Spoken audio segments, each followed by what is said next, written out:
Welcome to vision TV news. Vision TV news కు స్వాగతం. జగ్గయ్యపేట ఎమ్మెల్యేగా శ్రీరామ్ రాజగోపాల్ తాతయ్య గెలుపొందిన సందర్భంగా ఉదయం 6 గంటలకు జగ్గయ్యపేట బంగారుకోట్ల సెంటర్ నందు వేంచేసి ఉన్న విఘ్నేశ్వర స్వామివారి దేవాలయం నుండి తిరుమలగిరి గ్రామంలో వేంచేసి ఉన్న శ్రీ శ్రీ వెంకటేశ్వర స్వామివారి దేవాలయం వరకు పాదయాత్ర జరిగింది.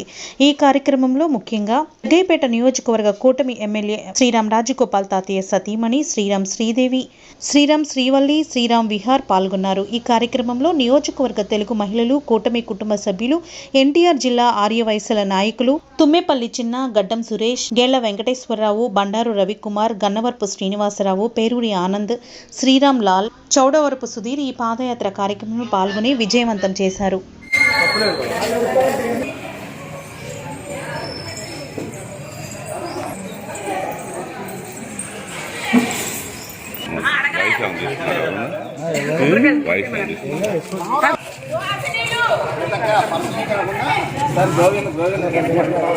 గోవిందా